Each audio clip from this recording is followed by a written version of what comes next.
जिसनो मत आवे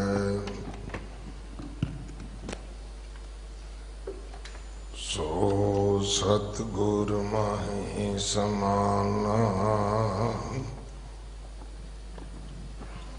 ये बाणी जो जियो जाने तिस अंतर रवे हर नामा। बाणी गुरु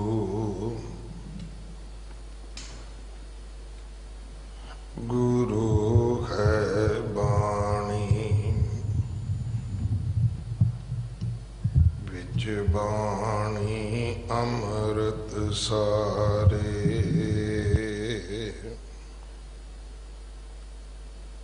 गुर बाणी कहे सेवक जन माने।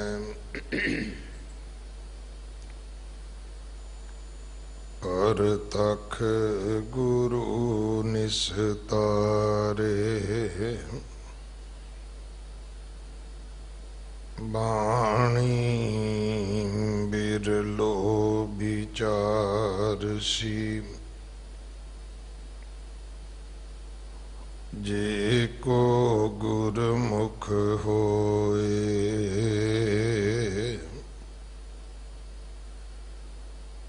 यह बाणी महापुरख की निज घर वासा होए।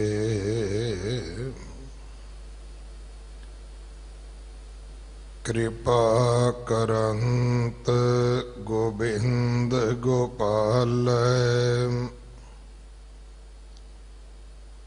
सगल अंग रोग खंडन।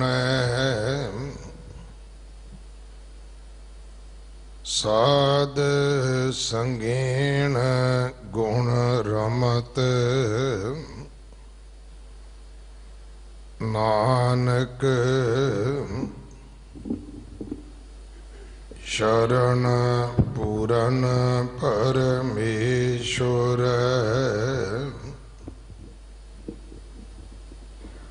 श्यामलं मदर मनुखेयं हृदयं पूम वैरणे। निवंत होवंत मिथ्या चेतनं संत सवजने। अचेत मूढ़ा ना जनंत कटंत सासा नित परते। शिजंत महासुंदरी कायाम काल कन्या ग्रासते। रचंत पुरख कुटुंब लीला अनित आशा भिखिया विनोद। परमंत परमंत बहु जन्म हारियो। शरण नानक करुणामय। रचंत पुरख कुटुंब लीला अनित आशा भिखिया विनोद। परमंत परमंत बहु जन्म हारियो। शरण नानक करुणामय। वाहिगुरु जी का खालसा, वाहिगुरु जी की फतेह। श्लोक सहस्कृति महला पंजवा। इस बाणी दे 3 श्लोकां दा पाठ आप जी ने सरवण किया है, जो 1359 अंग ते दर्ज है। इस दी विचार सिख कौम दे महान विद्वान बाबा बंता सिंह जी मुख सेवादार संप्रदाय बाबा विधि चंद साहिब मुंडा पिंड वाले आप जी नूं सरवण करवाउणगे। दिल्ली दे बॉर्डरां ते जो किसान बैठे हैं उन्हां वास्ते अरदास करिए कि वाहिगुरू उन्हां नूं चढ़दी कला बख्शण, सेहतयाबी बख्शण, उन्हां नूं अपने मिशन विच फतेह प्राप्त होवे। दिल्ली कमेटी ने स्कूलों दीआं बसां वाटरप्रूफ टेंट ला के रहन बसेरे बनाए हैं। मैडिकल सहूलतां लंगरां दी सेवा की है। दुनिया भर दीआं सिख जथेबंदियां इस सेवा दे विच लगियां ने। सारियां दा धन्नवाद। आपां भी तन मन धन नाल किसानां दा सहयोग करिए, जो अपनी हक सच की प्राप्ति वास्ते तकरीबन 2 महीने हो गए ने कि उन्होंने ये सारी ठंड, ये सारी बरसात अपने ऊपर सहारी है। आप सारे उन्हों का सहयोग करिए। बंगला साहब की लंगर अस्थान की जो किचन है, रसोई है, वो बड़ी आधुनिक बनी है। मैं सारिਆਂ ਨੂੰ बेनती करांगा कि आप जी आके लंगर भी छको और इस अस्थान दे आके आप जी दर्शन भी करो। सच्चे पातशाह गुरु हरकृष्ण साहब महाराज ने मेहर की है। बंगला साहब का जिहड़ा डायग्नोज सेंटर है वो भी बहुत जल्दी संगत की सेवा विच खोल दिता जाएगा, क्योंकि सारिया मशीनां आ चुकियां ने। और सब तो वड्डी गल कि ये मशीनां वख-वख परिवारां वल्लों डोनेट होईयां ने और ये गरीबां दी, लोड़वंदां दी, खास करके जिहड़े जिन्हां दे शरीर ते दुख कष्ट आउंदा है उन्हां दी सेवा दे विच ये सारा कारज, ये हॉस्पिटल दी सेवा हो रही है। अगले समय वास्ते आपां बाबा जी पासों गुरबाणी विचार सरवण करिए। वाहिगुरु जी का खालसा, वाहिगुरु जी की फतेह।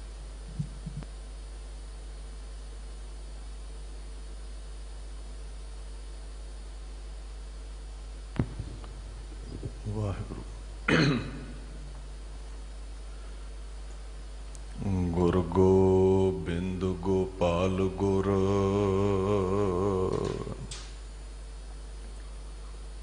गुरपूरन नारायण है।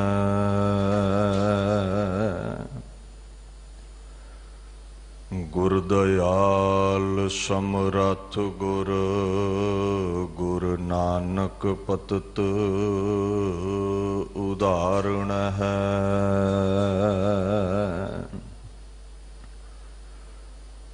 बाणी गुरु गुरु है बाणी विच बाणी अमृत सारे। गुरबाणी कहे सेवक जन मानै परतख गुरु निस्तारे।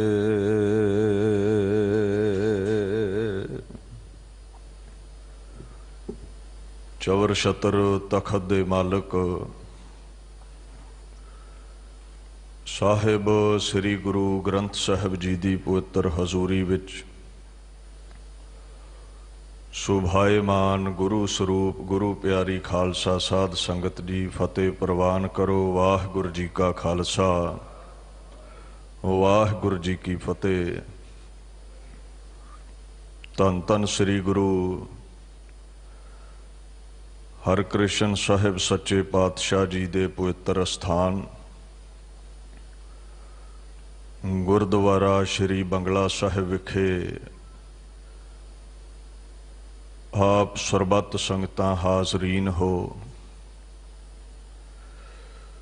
ਬੜੇ ਪ੍ਰੇਮ ਸਹਿਤ ਸਿੰਘ ਸਾਹਿਬ ਗਿਆਨੀ ਰਣਜੀਤ ਸਿੰਘ ਹੁਣਾਂ ਨੇ ਤੁਰਕੀ ਬਾਣੀ ਦਾ ਫੁਰਮਾਨ ਆਪ ਸੰਗਤਾਂ ਨੂੰ ਸਰਵਣ ਕਰਵਾਇਆ ਹੈ।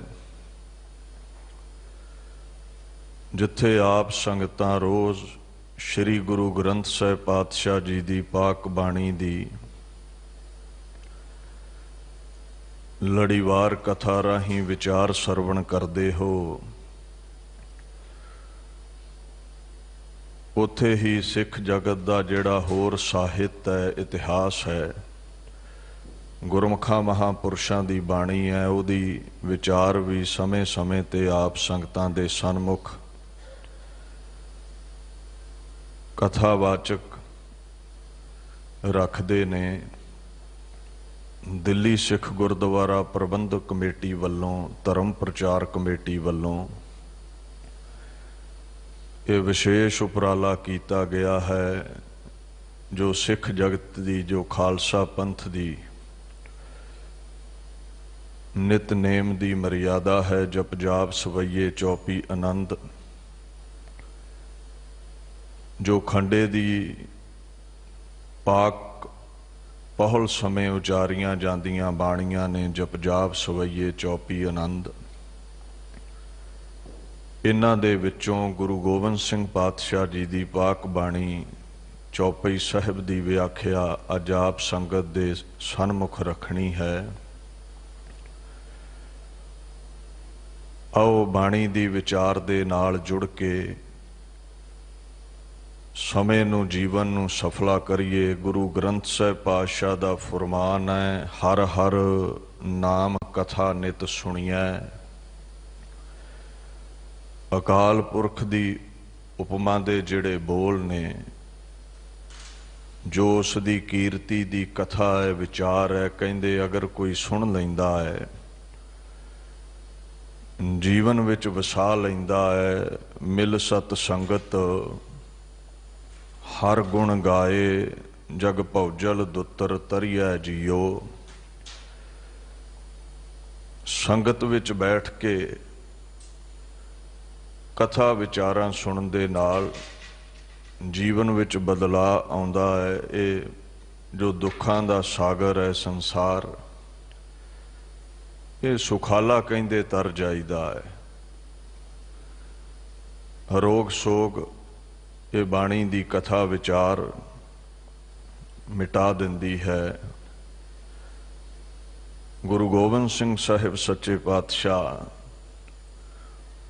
ਉਸ ਅਕਾਲ ਪੁਰਖ ਦੀ ਪਾਕ ਜੋਤ ਦੇ 10ਵੇਂ ਜਾਮੇ ਨੇ, ਜਿਸ ਦਾ ਪਹਿਲਾ ਜਾਮਾ ਸ੍ਰੀ ਗੁਰੂ ਨਾਨਕ ਦੇਵ ਮਹਾਰਾਜ ਸਨ। ਅਕਾਲ ਪੁਰਖ ਦੀਆਂ ਅਗੰਮੀ ਅਜ਼ਮਤਾਂ ਲੈ ਕੇ ਮਹਾਰਾਜ ਪ੍ਰਗਟ ਹੋਏ। ਗੁਰੂ ਨਾਨਕ ਤੋਂ ਗੁਰੂ ਗੋਬਿੰਦ ਸਿੰਘ 10 ਜਾਮੇ ਪਾਤਸ਼ਾਹ ਨੇ ਬਦਲੇ। ਅਕਾਲ ਪੁਰਖ ਦੇ ਨਾਮ ਦਾ ਹੋਕਾ ਦਿੱਤਾ, ਸੱਚ ਨੂੰ ਪ੍ਰਚੰਡ ਕੀਤਾ, ਬੁਲੰਦ ਕੀਤਾ, ਅਗਿਆਨ ਨੂੰ ਮਿਟਾ ਕੇ ਵਿਕਾਰਾਂ ਦੇ ਬੰਧਨ ਕੱਟਣੇ ਕੀਤੇ। ਬਲਿਓ ਚਿਰਾਗ ਅੰਧਾਰ ਮਹਿ, ਸਭ ਕਲ ਉਦਰੀ ਇੱਕ ਨਾਮ ਧਰਮ, ਪ੍ਰਗਟ ਸਗਲ ਹਰ ਭਵਨ ਮਹਿ, ਜਨ ਨਾਨਕ ਗੁਰ ਪਾਰ ਬ੍ਰਹਮ। ਅਕਾਲ ਪੁਰਖ ਦੀ ਅਗੰਮੀ ਤਾਕਤ, ਅਕਾਲ ਪੁਰਖ ਦਾ ਸਵਰੂਪ ਲੈ ਕੇ ਗੁਰੂ ਨਾਨਕ ਸਾਹਿਬ ਪ੍ਰਗਟ ਹੋਏ। ਗਿਆਨ ਦੇ ਨਾਲ ਦੁਨੀਆ ਨੂੰ ਰਚਨਾਇਆ ਹੈ, ਔਰ ਗੁਰੂ ਦੀ ਇਹ ਤਾਕਤ ਹੈ। ਬਾਣੀ ਦਾ ਫੁਰਮਾਨ ਹੈ, ਸਤਿਗੁਰ ਦਾਤਾ ਮੁਕਤ ਕਰਾਏ। ਤੈਨੂੰ ਰੋਗ ਨੇ, ਤਨ ਦਾ ਵਿਸ਼ਾ ਹੈ। ਸੋਗ ਨੇ ਮਨ ਦਾ ਵਿਸ਼ਾ ਹੈ। ਡਿਪਰੈਸ਼ਨ ਆਦਿਕ ਚਿੰਤਾਵਾਂ। ਪ੍ਰਤੱਖ 84 ਲੱਖ ਜੂਨਾਂ ਦਾ ਗੇੜ, ਜਾਂ ਕੋਈ ਗੁਲਾਮੀ ਦੇ ਬੰਧਨ ਨੇ। ਗੁਰੂ ਹਰ ਬੰਧਨ ਤੋਂ ਮੁਕਤੀ ਦਿਵਾਉਣ ਵਾਲਾ ਹੈ। ਗੁਰੂ ਗ੍ਰੈਂਟਸ ਲਿਬਰੇਸ਼ਨ, ਨਿਜਾਤ ਦਿਵਾਉਣ ਵਾਲਾ ਹੈ। ਸੋ ਮਹਾਰਾਜ ਨੇ ਮਨੁੱਖਤਾ ਵਿਕਾਰਾਂ ਦੀ ਗੁਲਾਮ ਸੀ।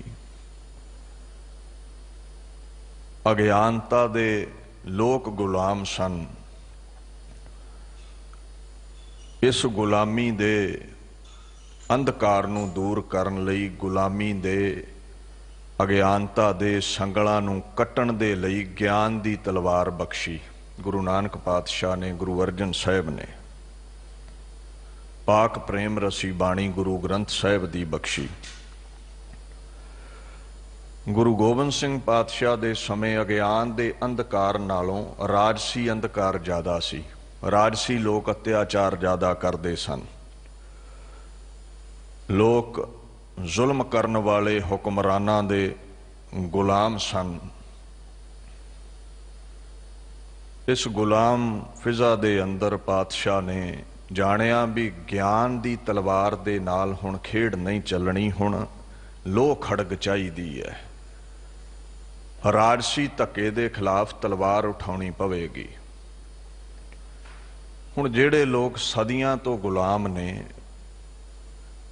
ਉਹ ਤਲਵਾਰ ਉਠਾ ਕੇ ਹੁਕਮਰਾਨਾਂ ਦੇ ਨਾਲ ਟਕਰਾ ਜਾਣ, ਏਡੀ ਵੱਡੀ ਤਬਦੀਲੀ ਲਿਆਉਣੀ ਬੜੀ ਮੁਸ਼ਕਲ ਸੀ। ਪਾਤਸ਼ਾਹ ਨੇ ਕਲਮ ਚੁੱਕੀ, ਸੂਰਬੀਰਾਂ ਦੀਆਂ ਗਾਥਾਵਾਂ ਲਿਖੀਆਂ, ਜੰਗ ਯੁੱਧ ਲਿਖੇ, ਜਿਸ ਨੂੰ ਪੜ੍ਹ ਸੁਣ ਕੇ ਭਾਰਤ ਵਰਸ਼ ਦੇ ਜੋ ਲੋਕ ਕਾਇਰ ਹੋ ਚੁੱਕੇ ਸਨ, ਉਹਨਾਂ ਅੰਦਰ ਵੀਰ ਰਸ ਪੈਦਾ ਹੋਇਆ।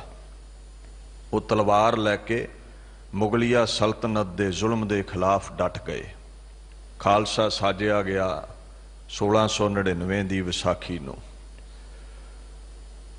ਹੁਣ ਇਹ ਮਾਲਾ ਦੇ ਧਾਰਨੀ, ਤਲਵਾਰ ਦੇ ਧਾਰਨੀ ਬਣ ਗਏ ਸਨ। ਮਹਾਰਾਜ ਤੁਸੀਂ ਦਸਮ ਬਾਣੀ ਕਿਉਂ ਉਚਾਰੀ? ਕਹਿੰਦੇ ਦਸਮ ਕਥਾ ਭਗਉਤ ਕੀ, ਭਾਖਾ ਕਰੀ ਬਨਾਏ, ਅਵਰ ਬਾਸਨਾ ਨਾਹੇ ਪ੍ਰਭ ਧਰਮ ਯੁੱਧ ਕੇ ਚਾਹੇ।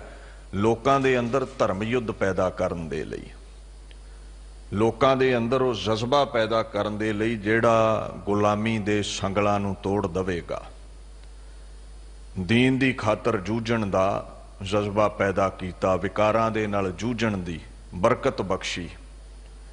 ਗੁਰੂ ਗ੍ਰੰਥ ਸਾਹਿਬ ਦਾ ਵੀ ਫਰਮਾਨ ਹੈ, ਸੂਰਾ ਸੋ ਪਹਿਚਾਨੀਐ ਜੋ ਲੜੈ, ਦੀਨ ਕੈ ਹੇਤ ਪੁਰਜਾ ਪੁਰਜਾ ਕੱਟ ਮਰੈ, ਕਬਹੂ ਨਾ ਛਾੜੈ ਖੇਤ।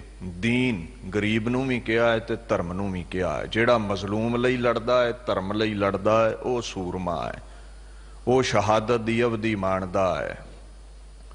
ਸੋ ਐਸੇ ਸੂਰਬੀਰ ਮਹਾਰਾਜ ਨੇ ਪੈਦਾ ਕਰ ਦਿੱਤੇ। ਕਲਮ ਦੇ ਨਾਲ ਬੜੀ ਮਹਾਨ ਤਬਦੀਲੀ ਲਿਆਂਦੀ। ਇਹ ਜਿਸ ਚੌਪਈ ਸਾਹਿਬ ਦੀ ਆਪਾਂ ਕਥਾ ਕਰਨੀ ਹੈ, ਇੱਕ ਬੜੀ ਵੀਰ ਰਸੀ ਗਾਥਾ, ਉਹਦੇ ਅਖੀਰ ਵਿੱਚ ਪਾਕ ਬਾਣੀ ਦਰਜ ਹੈ। ਚਰਿਤਰੋ ਪਖਿਆਨ 405 ਜਿਹੜੇ ਚਰਿੱਤਰ ਨੇ, ਇਹਨਾਂ ਦੇ ਅਖੀਰ ਵਿੱਚ ਇਹ ਪਾਕ ਬਾਣੀ ਦਰਜ ਹੈ। ਉੱਥੇ ਇੱਕ ਚਰਿੱਤਰ ਆਉਂਦਾ ਹੈ ਜਿਹਦੇ ਵਿੱਚ ਇਸਤਰੀ ਦਾ ਇਹ ਪੱਖ ਮਹਾਰਾਜ ਨੇ ਦਰਸਾਇਆ ਹੈ ਵੀ ਜਦੋਂ ਪਰਮਾਤਮਾ ਦੀ ਯਾਦ ਵਿੱਚ ਬੈਠਦੀ ਹੈ ਨਾ, ਸ਼ਕਤੀ ਪ੍ਰਾਪਤ ਕਰ ਲੈਂਦੀ ਹੈ, ਫਿਰ ਬੜੇ ਬੜੇ ਜ਼ਾਲਮਾਂ ਦਾ ਸਰਵਨਾਸ਼ ਕਰ ਦਿੰਦੀ ਹੈ। ਜਿਸ ਨੂੰ ਤੁਸੀਂ ਗੁਲਾਮ ਸਮਝਦੇ ਹੋ, ਉਹ ਪਰਮਾਤਮਾ ਦੀ ਬਰਕਤ ਦੇ ਨਾਲ ਆਜ਼ਾਦ ਹਸਤੀ ਸਾਬਤ ਹੁੰਦੀ ਹੈ। ਕਹਿੰਦੇ ਸਤਯੁਗ ਦੇ ਵਿੱਚ ਰਾਜਾ ਸਤਯਸੰਧ ਤੇ ਦੀਰਘਦਾੜ ਦੈਂਤ ਦਾ ਜੰਗ ਹੁੰਦਾ ਹੈ। ਉਹਨਾਂ ਦੇ ਜੰਗ ਦੇ ਦਰਮਿਆਨ ਇੱਕ ਇਸਤਰੀ ਉਪਜਦੀ ਹੈ, ਦੁਲਹ ਦੇਈ ਉਹਦਾ ਨਾਮ ਹੈ।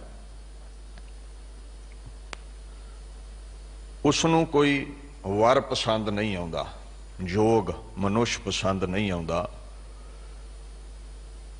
ਉਹ ਇਬਾਦਤ ਕਰਦੀ ਹੈ, ਬੰਦਗੀ ਕਰਦੀ ਹੈ। ਕਹਿੰਦੇ ਦੁਰਗਾ ਦੇਵੀ ਪ੍ਰਗਟ ਹੋ ਕੇ ਦੂਲੇ ਦੇਈ ਨੂੰ ਵਰ ਦਿੰਦੀ ਹੈ ਵੀ ਤੈਨੂੰ ਅਕਾਲ ਵਰੇਗਾ, ਪਰਮਾਤਮਾ ਵਰੇਗਾ।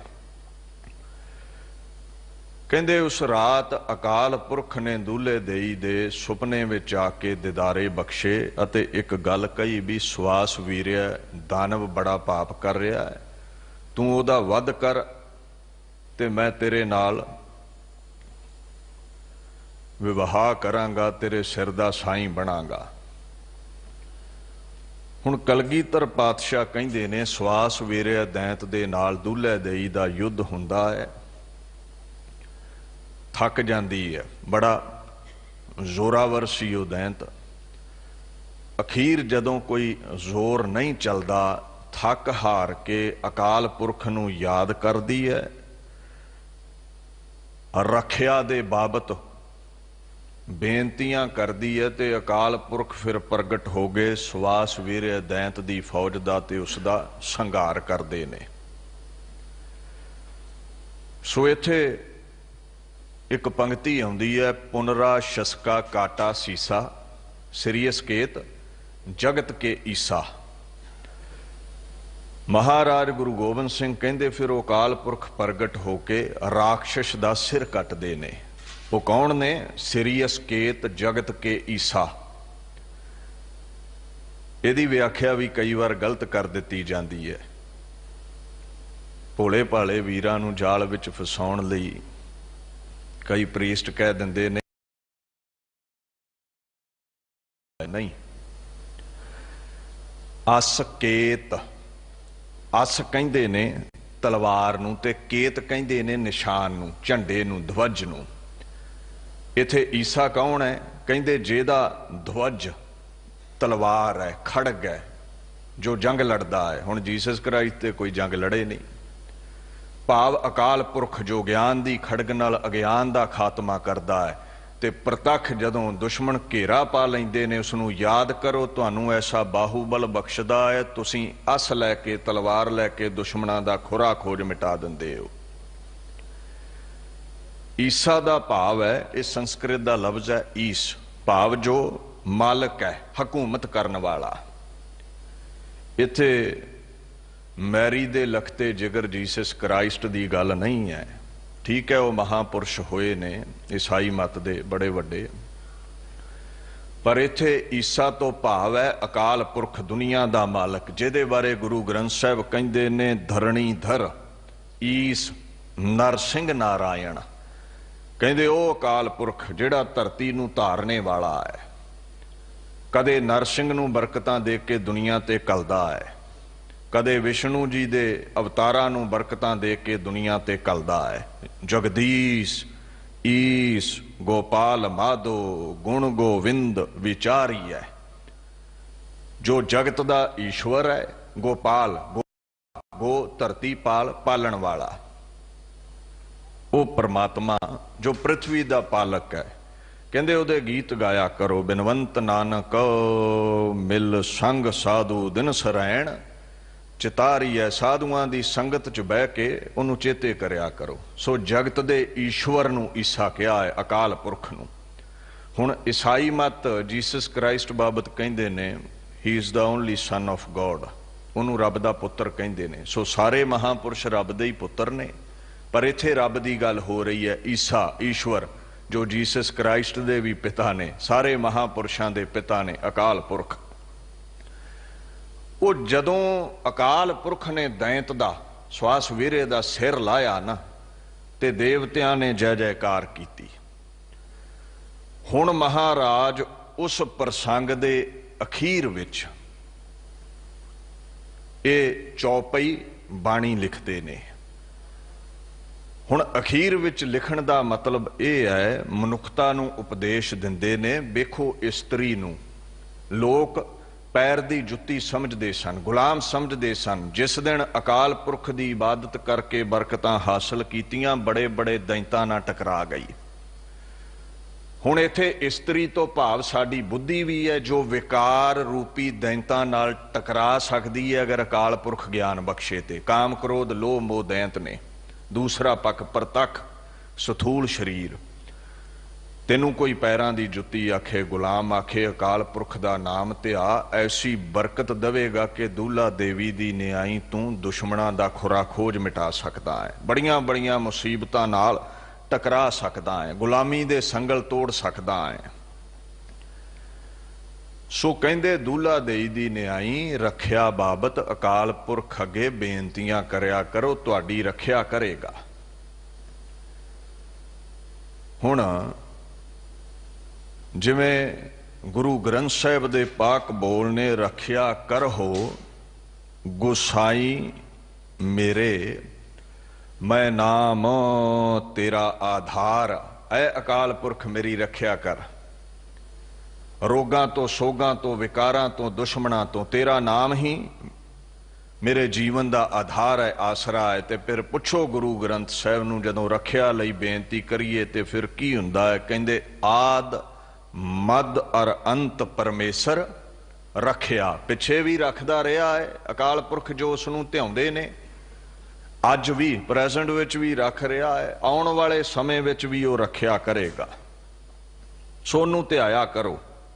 ਸਤਿਗੁਰ ਦਿੱਤਾ ਹਰ ਨਾਮ ਅੰਮ੍ਰਿਤ ਚਖਿਆ, ਧਿਆਉਣਾ ਕਿਵੇਂ ਹੈ? ਸਤਿਗੁਰ ਦੇ ਬਖਸ਼ੇ ਨਾਮ ਨੂੰ ਜਪਣਾ ਹੈ, ਅਕਾਲ ਪੁਰਖ ਨੂੰ ਯਾਦ ਕਰੋ, ਉਹ ਪ੍ਰਗਟ ਹੋਵੇਗਾ, ਉਹ ਰੱਖਿਆ ਕਰੇਗਾ।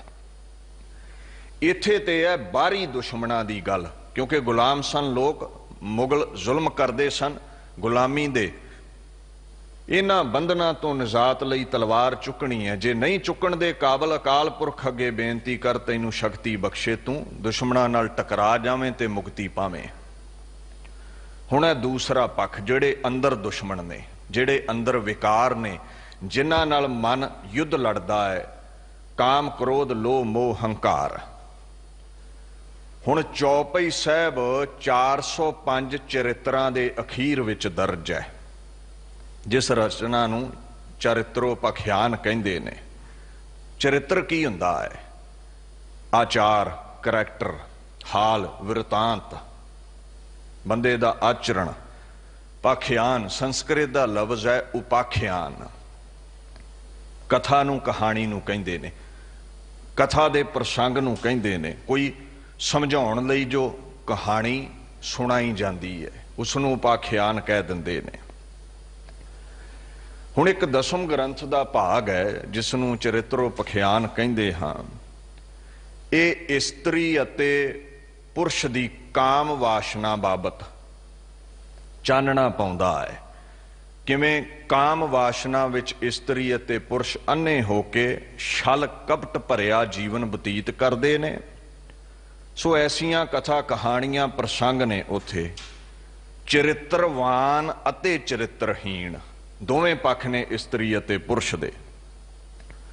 ਤੇ ਕਿਵੇਂ ਕਾਮ ਵਾਸ਼ਨਾ ਦੀ ਨਦੀ ਵਿੱਚ ਚਰਿੱਤਰਹੀਨ ਮਰਦ ਅਤੇ ਔਰਤਾਂ ਵਹਿ ਜਾਂਦੇ ਨੇ, ਜੀਵਨ ਉਹਨਾਂ ਦਾ ਗਰਕ ਹੁੰਦਾ ਹੈ,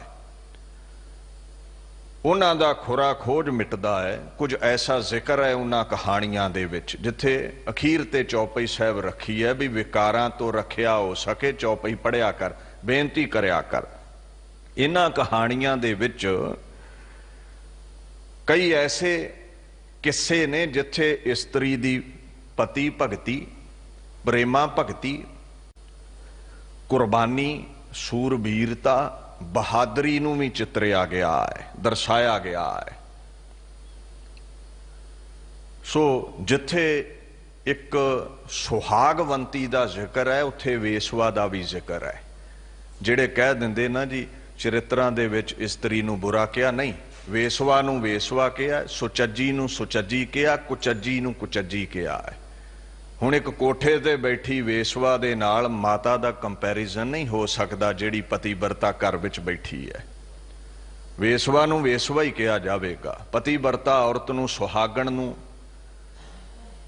ਜੋ ਉੱਚੇ ਆਚਰਣ ਵਾਲੀ ਹੈ, ਸ਼ੁੱਧ ਕਰੈਕਟਰ ਵਾਲੀ ਹੈ, ਉਹਦਾ ਅਦਬ ਹੀ ਹੋਵੇਗਾ। ਕਿਸੇ ਕਾਮੀ ਮਨੁੱਖ ਨੂੰ ਬੁਰਾ ਹੀ ਕਿਹਾ ਜਾਵੇਗਾ, ਤੇ ਜਿਹੜਾ ਜਤ ਸਤ ਵਿੱਚ ਪਰਪੱਕ ਮਰਦ ਹੈ ਉਹਦਾ ਅਦਬ ਹੀ ਹੋਵੇਗਾ, ਸਤਕਾਰ ਹੀ ਹੋਵੇਗਾ। ਉੱਥੇ ਸੋ ਦੋ ਪੱਖ ਦੇ ਚਰਿੱਤਰ ਨੇ, ਇਸਤਰੀਆਂ ਤੇ ਮਰਦਾਂ ਦੇ। ਕੁਝ ਚਰਿੱਤਰਵਾਨ ਲੋਕ ਹੋਏ ਨੇ ਜਿਨ੍ਹਾਂ ਦੀ ਵਡਿਆਈ ਹੈ, ਕੁਝ ਚਰਿੱਤਰਹੀਣ ਹੋਏ ਨੇ ਜੋ ਗਰਕ ਗਏ। ਉਹਦੀ ਇੱਕ ਭੂਮਿਕਾ ਹੈ। ਇਹ ਚਰਿੱਤਰ ਕਿਉਂ ਉਚਾਰੇ ਜਾ ਰਹੇ ਨੇ? ਮਹਾਰਾਜ ਕਹਿੰਦੇ ਨੇ ਵੀ ਇੱਕ ਰਾਜਾ ਚਿੱਤਰ ਸਿੰਘ ਹੈ, ਉਹ ਇੱਕ ਅਪਸਰਾ ਦੇ ਰੂਪ ਤੇ ਮੋਹਿਤ ਹੁੰਦਾ ਹੈ। ਉਹਦਾ ਸੁੰਦਰ ਰੂਪ ਵੇਖ ਕੇ ਅਪਸਰਾ ਮੋਹਿਤ ਹੁੰਦੀ ਹੈ, ਵਿਆਹ ਹੁੰਦਾ ਹੈ, ਇੱਕ ਬੱਚਾ ਪੈਦਾ ਹੁੰਦਾ ਹੈ ਜਿਹਦਾ ਨਾਂ ਹਨੂਮੰਤ ਸਿੰਘ ਹੈ। ਬੜਾ ਸੁੰਦਰ ਹੈ ਉਹ। ਹੁਣ ਰਾਜਿਆਂ ਦਾ ਸੁਭਾਅ ਹੈ, ਇੱਕ ਇਸਤਰੀ ਦੇ ਪੱਖ ਵਿੱਚ ਉਹ ਜਤ ਸਤ ਕਾਇਮ ਨਹੀਂ ਰੱਖਦੇ, ਕਈ ਵਿਆਹ ਕਰ ਲੈਂਦੇ ਨੇ। ਉਹ ਰਾਜੇ ਨੇ ਨਵਾਂ ਵਿਆਹ ਕਰਾਇਆ, ਰਾਣੀ ਚਿੱਤਰਮਤੀ ਵਿਆਹ ਕੇ ਲਿਆਇਆ। ਰਾਜਾ ਬਜ਼ੁਰਗ ਸੀ, ਰਾਜੇ ਦੇ ਲਖਤੇ ਜਿਗਰ ਹਨੂਮੰਤ ਸਿੰਘ ਤੇ ਉਹਦਾ ਮਨ ਆ ਗਿਆ। ਉਹ ਹਨੂਮੰਤ ਸਿੰਘ ਨੂੰ ਚਿੱਤਰਮਤੀ ਕਹਿੰਦੀ ਮੇਰਾ ਸੰਗ ਕਰ। ਉਹ ਕਹਿੰਦਾ ਨਹੀਂ, ਤੂੰ ਧਰਮ ਦੀ ਮਾਤਾ ਹੈ, ਚਾਹੇ ਤੂੰ ਮਤਰੇਈ ਹੈ, ਤੂੰ ਮੇਰੇ ਧਰਮ ਦੀ ਮਾਤਾ ਹੈ, ਮੈਂ ਇਹ ਗੁਨਾਹ ਨਹੀਂ ਕਰ ਸਕਦਾ। ਗੁੱਸਾ ਖਾ ਕੇ ਉਹ ਆਪਣੇ ਸਿਰ ਦੇ ਸਾਈਂ ਨੂੰ, ਰਾਜਾ ਚਿੱਤਰ ਸਿੰਘ ਨੂੰ ਸ਼ਿਕਾਇਤ ਕਰਦੀ ਹੈ ਵੀ ਤੇਰਾ ਬੱਚਾ ਮੇਰੀ ਪੱਤ ਲੁੱਟਣ ਪਿਆ ਹੈ। ਉਹ ਗੁੱਸੇ ਵਿੱਚ ਆ ਕੇ ਮੌਤ ਦਾ ਫਰਮਾਨ ਜਾਰੀ ਕਰਦਾ ਹੈ। ਹੁਣ ਮੌਤ ਦੇ ਘਾਟ ਉਤਾਰਨ ਲੱਗਦੇ ਨੇ ਹਨੂਮੰਤ ਸਿੰਘ ਨੂੰ, ਤੇ ਰਾਜੇ ਦਾ ਵਜ਼ੀਰ ਫਿਰ ਉੱਥੇ ਰਾਜੇ ਨੂੰ ਸਮਝਾਉਂਦਾ ਹੈ ਵੀ ਰਾਜਾ ਕ੍ਰੋਧ ਵਿੱਚ ਅੰਧਾ ਨਾ ਹੋ, ਇਸਤਰੀ ਦੇ ਕਾਮ ਵਿੱਚ ਅੰਧਾ ਨਾ ਹੋ। ਇਹ ਇਸਤਰੀਆਂ ਮਰਦਾਂ ਦੇ ਕੁਝ ਐਸੇ ਚਰਿੱਤਰ ਨੇ, ਕਾਮ ਵਾਸ਼ਨਾ ਵਿੱਚ ਬੰਦਾ ਕਈ ਗਲਤ ਕਦਮ ਚੁੱਕ ਬੈਠਦਾ ਹੈ, ਅਨਰਥ ਕਰ ਬੈਠਦਾ ਹੈ। ਤੈਨੂੰ ਮੈਂ ਕਪਟ ਭਰੇ ਜੀਵਨ ਦੇ ਕੁਝ ਚਰਿੱਤਰ ਸੁਣਾਉਂਦਾ ਹਾਂ, ਕੁਝ ਚੰਗੇ ਵਾਕ ਤੇਰੇ ਨਾਲ ਸਾਂਝੇ ਕਰਦਾ ਹਾਂ, ਕੁਝ ਚਰਿੱਤਰਵਾਨ ਲੋਕਾਂ ਦੀਆਂ ਬਾਤਾਂ ਪਾਉਂਦਾ ਹਾਂ, ਕੁਝ ਚਰਿੱਤਰਹੀਣ ਲੋਕਾਂ ਦੀਆਂ ਬਾਤਾਂ ਪਾਉਂਦਾ ਹਾਂ। ਸੋ ਇਹ ਕਹਾਣੀਆਂ ਸੁਣਾ ਕੇ ਉਹ ਯਤਨ ਕਰਦਾ ਹੈ ਵੀ ਰਾਜਕੁਮਾਰ ਦੀ ਜਾਨ ਬਚ ਜਾਵੇ। ਸੋ ਗੁਰੂ ਗੋਬਿੰਦ ਸਿੰਘ ਪਾਤਸ਼ਾਹ ਇੱਥੇ ਲਿਖਦੇ ਨੇ ਮੰਤਰੀ ਭੂਪ ਸੰਵਾਦ। ਆਪ ਥਰਡ ਪਰਸਨ ਨੇ ਲਿਖਣ ਵਾਲੇ, ਤੇ ਮੰਤਰੀ ਆਪਣੇ ਭੂਪਤ ਨੂੰ ਕੁਝ ਗੱਲਾਂ ਕਹਿੰਦਾ ਹੈ ਵੀ ਕਾਮ ਕਿਸ ਤਰ੍ਹਾਂ ਵਾਰ ਕਰਦਾ ਹੈ, ਵਾਸ਼ਨਾ ਕਿਸ ਤਰ੍ਹਾਂ ਵਾਰ ਕਰਦੀ ਹੈ, ਬਚਣਾ ਕਿਸ ਤਰ੍ਹਾਂ ਹੈ। ਹੁਣ ਤੁਸੀਂ ਆਖੋਗੇ ਇਹ ਮੰਤਰੀ ਤੇ ਭੂਪ ਦੀਆਂ ਬਾਤਾਂ ਨੇ, ਅਸੀਂ ਕਿਉਂ ਪੜ੍ਹੀਏ, ਸਾਨੂੰ ਇਹਦੇ ਤੋਂ ਕੀ ਸਿੱਖਿਆ ਮਿਲਦੀ ਹੈ? ਕਿਉਂ ਗੁਰੂ ਗੋਬਿੰਦ ਸਿੰਘ ਪਾਤਸ਼ਾਹ ਨੇ ਸਾਡੇ ਲਈ ਇਹ ਲਿਖਿਆ ਹੈ? ਕਿਉਂ ਅਖੀਰ ਤੇ ਚਰਿੱਤਰਾਂ ਦੇ ਚੌਪਈ ਸਾਹਿਬ ਰੱਖੀ ਹੈ? ਧਿਆਨ ਦਿਓ। ਗੁਰੂ ਗ੍ਰੰਥ ਸਾਹਿਬ ਕਹਿੰਦੇ ਗੁਰੂ ਪਰਮੇਸ਼ਰ ਤੇਰੇ ਮਾਤਾ ਪਿਤਾ ਨੇ, ਤੂੰ ਗੁਰ ਪਿਤਾ ਤੂੰ ਹੈ ਗੁਰ ਮਾਤਾ, ਤੂੰ ਗੁਰ ਬੰਧਪ ਮੇਰਾ ਸਖਾ ਸਖਾਏ। ਗੁਰੂ ਸਾਡੇ ਮਾਤਾ ਪਿਤਾ ਨੇ। ਜੀਵਨ ਜਾਚ ਦੱਸਦੇ ਨੇ, ਜੀਵਨ ਬਤੀਤ ਕਿਵੇਂ ਕਰਨਾ ਹੈ, ਕਿਹੜੇ ਕਦਮ ਗਲਤ ਨੇ ਜੋ ਨਹੀਂ ਪੁੱਟਣੇ, ਕਿਹੜੇ ਸਹੀ ਨੇ ਜੋ ਪੁੱਟਣੇ ਨੇ, ਅਕਾਲ ਪੁਰਖ ਤੱਕ ਪਹੁੰਚ ਕੇ ਜੀਵਨ ਕਿਵੇਂ ਸਫਲਾ ਕਰਨਾ ਹੈ, ਗੁਰੂ ਦੱਸਦਾ ਹੈ। ਹੁਣ ਹੁੰਦਾ ਕੀ ਹੈ? ਮਾਤਾ ਪਿਤਾ ਵਾਂਗ ਪ੍ਰਤਪਾਲਣਾ ਕਰਦਾ ਹੈ ਗੁਰੂ, ਫਿਰ ਅਸੀਂ ਕਈ ਵਾਰ ਗਲਤ ਤੁਰ ਪੈਂਦੇ ਹਾਂ, ਕਦਮ ਗਲਤ ਪੁੱਟਦੇ ਹਾਂ। ਸਾਨੂੰ ਟੋਕਦਾ ਵੀ ਹੈ ਬਾਣੀ ਰਾਹੀਂ, ਸਮਝਾਉਂਦਾ ਵੀ ਹੈ ਸਿੱਧੇ ਰਸਤੇ ਚੱਲੋ। ਹਮ ਬਾਰਕ ਮੁਗਧ ਅਯਾਨ ਪਿਤਾ ਸਮਝਾਵਹਿਗੇ। ਅਸੀਂ ਅਯਾਨ ਬਾਲਕਾਂ, ਭੁੱਲਣਹਾਰ ਬਾਲਕਾਂ। ਸੁਤ ਖਿਨ ਖਿਨ ਭੂਲ ਬਿਗਾਰ ਜਗਤ ਪਿਤ ਭਾਵਹਿਗੇ। ਹਰ ਪਲ ਅਸੀਂ ਗਲਤੀਆਂ ਕਰਦੇ ਤੇ ਪਿਤਾ ਗਲੇ ਨਾਲ ਲਾ ਕੇ ਸਾਨੂੰ ਸਮਝਾਉਂਦਾ ਏ। ਜਿਵੇਂ ਮਾਤਾ ਪਿਤਾ ਜ਼ਿੰਦਗੀ ਦੇ ਵਿੱਚ ਬਚੜੇ ਨੂੰ ਕਾਮਯਾਬ ਕਰਨ ਦੇ ਲਈ ਸ਼ੁਭ ਸਿੱਖਿਆ ਦਿੰਦੇ ਨੇ, ਇਸੇ ਤਰ੍ਹਾਂ ਗੁਰੂ ਪਾਤਸ਼ਾਹ ਸਾਨੂੰ ਸਮਝਾਉਂਦੇ ਨੇ। ਦੇਖੋ, ਖਤਰਿਆਂ ਤੋਂ ਸੁਚੇਤ ਕਰਨਾ ਮਾਂ ਬਾਪ ਦਾ ਇਹ ਫਰਜ਼ ਹੁੰਦਾ ਹੈ। ਇਸ ਮੋੜ ਤੇ ਇਹ ਖਤਰਾ ਹੈ, ਉਸ ਮੋੜ ਤੇ ਉਹ ਖਤਰਾ ਹੈ, ਮਾਪੇ ਸਮਝਾਉਂਦੇ ਨੇ। ਜ਼ਿੰਦਗੀ ਦੇ ਵਿੱਚ ਸਭ ਤੋਂ ਵੱਡਾ ਖਤਰਾ ਇਨਸਾਨ ਨੂੰ ਮਾਇਆ ਦਾ ਹੈ। ਮਾਇਆ ਦਾ ਭਾਵ ਕੀ ਹੁੰਦਾ ਹੈ? ਉਹ ਵਸਤੂ ਜਿਹਦੇ ਕਾਰਨ ਤੇਰੇ ਅਤੇ ਪਰਮਾਤਮਾ ਦੇ ਦਰਮਿਆਨ ਦਰਾਰ ਪੈਦਾ ਹੋ ਜਾਵੇ। ਇਹ ਮਾਇਆ ਜਿਤ ਹਰ ਵਿਸਰੈ ਮੋਹ ਉਪਜੈ ਭਾਉ ਦੂਜਾ ਲਾਇਆ। ਹੁਣ ਪਰਮਾਤਮਾ ਨੇ ਪਰਿਵਾਰ ਦਿੱਤਾ, ਇਸਤਰੀ ਦਿੱਤੀ, ਬੱਚੇ ਦਿੱਤੇ, ਪੈਸਾ ਦਿੱਤਾ, ਜੀਵਨ ਬਤੀਤ ਕਰੇ, ਸੁਖਾਲਾ ਜੀਵਨ ਲੰਘੇ। ਤੂੰ ਕੀ ਕੀਤਾ? ਜਿਸ ਪਰਮਾਤਮਾ ਨੇ ਘਰ ਵਾਲੀ ਦਿੱਤੀ ਸੀ ਨਾ, ਘਰ ਵਾਲੀ ਕੋ ਤੇ ਘੰਟਿਆਂ ਬੱਧੀ ਬੈਠਾ ਰਿਹਾ, ਘਰ ਵਾਲੀ ਘਰ ਵਾਲੇ ਕੋ ਬੈਠੀ ਰਹੀ। ਜਿਸ ਪਰਮਾਤਮਾ ਨੇ ਇਹ ਦਾਤ ਦਿੱਤੀ ਉਹਨੂੰ ਯਾਦ ਹੀ ਨਾ ਕੀਤਾ, ਅਹਿਸਾਨ ਫਰਾਮੋਸ਼ ਨਿਕਲਿਆ। हड्ड चलदे दिते, कदम चल सकते ने, अखां वेख सकदियां ने। जे लंगे लूले बना दिंदा तुसीं उहदा फिर भी कुछ नहीं सी विगाड़ सकते। तुसीं कदे शुक्रिया अदा नहीं कीता। शरीर सुंदर दिता, इनू ही सवारदे रहे, बाणी पढ़ी नहीं मन सवारिया ना। ये शरीर माया का रूप हो गया। घर वाली घर वाला एक दूजे नूं समा दिंदे ने, परमात्मा की याद ना आई उस कारण समझ लो घर वाला घर वाली माया का रूप हो गए। बच्चे पैदा होए, बड़ा प्रेम करता है बच्चों नूं, करना चाहिए है, पर जिस परमात्मा ने दात दिती, गुज्जी शनी नाही बात गुरु नानक तुठा कीनी दात, उस अकाल पुरख नूं भुल गए, बच्चों के ते विच पै गए। तो फिर वैराग बड़ा करते हैं बुढ़े बारे, जदों बच्चे सानू भुल के घरों कढ़ दिंदे ने ना, फिर सोचते हैं भी तो कुछ भी साडा नहीं सी। हुण पैसा बड़ा आ गया, जदों नहीं सी रब दे दर ते रोंदा सी, याद करदा सी, पैसा बड़ा आ गया, हुण पैसिਆਂ विच इन्ना मगन होया परमात्मा भुल गया। ये माया पैसिਆਂ दे राही हिरदे च वास कर गई। सो तुहाडे ते खुदा दे दरम्यान जिहड़ी भी कंध है उसनूं माया कहा है। जे परिवार दे माया दे बच्चिਆਂ दे हुंदियां भी अकाल पुरख ना भुले तो फिर परिवार माया पैसा ओ डबाउण वाली माया दा रूप नहीं ने। ते जे परिवार पैसा ये सब कुछ तुहाडे ते रब दे दरम्यान एक दीवार बनता है तो समझ लो ये सारे माया दा रूप ने। सो दुनिया विच माया दे हल्ले तो बचना, हमले तो बचना, किस तरह दे नाल माया हमले करदी है, इहदे बाबत अपने लखते जिगर बच्चियां नूं गुरु सुचेत करदे ने। काम क्रोध लोभ मोह हंकार दे हमले तो बचना है। मोह माया विच लग के परमात्मा दी याद भुलेगी। जो परमात्मा नूं भुलदा है परमात्मा फिर उस तो दूरी कर लैंदा है। फिर 84 लख जून दा गेड़ पैंदा है। निरंकार तो दूरी संसार दे नेड़े लिआउंदी है। फिर संसार विच ही रहना पैंदा है। कई जूना ने कई जन्म भये कीट पतंगा, कई जन्म गा जमीन कुरंगा, लख 84 जौन परमाया।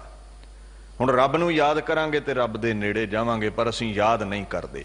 हुण बाणी समझाउंदी है, गुरु ग्रंथ साहिब दे बोल ने, बिखै बाच हर राच समझ मन बौरा रे, निरपै होए ना हर भजे मन बौरा रे, गह्यो ना राम जहाज। विखियां नूं विकारां नूं वाचना कर, किवें काम क्रोध लोभ मोह हंकार तैनूं गुलाम बना रहे ने। फूक फूक के कहंदे कदम रख, मोह माया तो बच। महाराज कहंदे ने जे मोह माया विच माया दे हथ आ गया, परमात्मा दे नाम दा जहाज छुट जाना है। पदार्थां दा मोह पैदा हो गया, संसार दा मोह पैदा हो गया, माया दा गुलाम हो गया, निरंकार विसर गया। कहंदे फिर 84 लख जून पवेगी। इस दुनिया ते ही भटक भटक के आउणा पवेगा, रहना पवेगा, जम्मण मरण दे सहत होना पवेगा। सो माता पिता समझाउंदे ने हर पक्ष तो। कई कह दिंदे ने ठीक है चलो काम बारे समझाउणा सी, पर कुछ शब्द बड़े अश्लील वरते ने चरित्रां दे विच। पहली गल मैं तुहानूं ये समझा देवां, अश्लीलता बंदे दे अंदर हुंदी है, शब्दां विच नहीं। हुण एक मां बच्चे नूं दुध पिआउंदी है छाती नाल ला के, जिहदा मन साफ है वह वेखेगा, और वह इस बच्चे ते मां दे प्रेम नूं वेख के ना आनंदित होवेगा भी कैसा मोह दा रिश्ता है। किस तरह मां बच्चे की परवरिश करती है, अपने लहू नूं दुध बना के बच्चे नूं पिआउंदी है। तो विकारी बंदा इत्थे भी काम वासना पैदा करेगा, मैली निगाह नाल वेखेगा। हुण एक डॉक्टर है, इस्त्री नूं वेखदा है, बच्चे का जन्म होना है, सारी वो जन्म लैण की क्रिया नूं हत्थीं अंजाम दे रहा है डॉक्टर। इस्त्री दे गुप्त अंग भी उसने वेख लए। हुण लोग इस गल नूं समझदे ने भी डॉक्टर की ये ड्यूटी है, उहदे लई एक मास का लोथड़ा ही है। तो विकारी बंदा रौला पावेगा जी ये गलत है, गैर इस्त्री दे गुप्त अंगां नूं वेख्या है, डॉक्टर ने गुनाह कीता है। ये गल दा ख्याल रखी, डॉक्टर दे जहन च मैल नहीं सी, मैल तेरे जहन दे विच सी। लफ्ज अश्लील नहीं हुंदे, जे इन्ना ही अश्लील है ये काम का विषा। तो मैं तैनूं ये दस दवां, इसे मूत्र धाम तो तेरा आगाज होया है, तेरा जन्म होया है। जे विषा काम का इतना मैला है तो तू दुनिया ते की करदा है? जा किते डुब मर भाई, इथों ही तो पैदा होया तू, इथों ही तो साधु संत पैदा होए ने, कोई होर रस्ता तो है नहीं। सो इस गल का ख्याल रखियो, दुनिया दे पैदा होने का रस्ता ही मां का गर्भ है, इथों ही दुनिया का आगाज हुंदा है। सो क्यों मंदा आखिए जित जमै राजान। सो लफ्ज उथे वरते जिन्हां ते किंतु परंतु किया जाता है। भाग लफ्ज है जिथों दुनिया का आगाज हुंदा है, जन्म हुंदा बच्चे का, जिन्हों जोनी भी कहते हो। ते मर्द का गुप्त अंग है लिंग। देखो मैं सीधी गल समझा देवां, जिवें माई बाप बच्चों नूं समझाउंदे ने, गुरु हर विषय तो सानूं समझाउंदा है। हुण हुंदा की है, गुरु ग्रंथ साहिब पातशाह दे विच भी ये लफ्ज वरते गए ने जो चरित्रां दे विच ने। इन्हां तो बचना औखा है, तां महाराज ने कहा रखिया लई बेनती करो, विकार किते तैनूं ढा ना लैण। की कहना है? हमरी करो हाथ दे रशा। बाणी च एक फरमान आउंदा है, अवर मरत माया मन तोलै, तो भगमुख जन्म विगोया। कहंदे आ इंसान तू गैर इस्त्री दे मोह विच जीवन बतीत कर लिया, चाहिदा परमात्मा दा मोह सी। गीत परमात्मा दे तैनूं गाउणे चाहिदे सन, पर तू इस्त्री दे मोह विच, इस्त्री दे प्यार दे विच, इस्त्री दे गुप्त अंगां नूं याद कर करके अपना जीवन व्यर्थ गवा लिया। पकड़ चाहिदी सी इत्थे परमात्मा दे नाम दी, तू विकारी बंदे काम वासना विच जीवन अपना खराब कर लिया, जन्म नूं व्यर्थ गवा लिया। कामी बंदे दा कहंदे जीवन व्यर्थ हुंदा है। जिवें एक विकारी बंदा इस्त्री दे मूत्र धाम बाबत सोच सोच के अपना जीवन गवा बैठदा है, इदां ही इस्त्री गैर मर्द बारे सोच सोच के कामी होई जीवन व्यर्थ गवा लैंदी है। कहंदे सोचना है, सिमरना है, ते अकाल पुरख नूं सिमर, तेरा जीवन सफला होवे।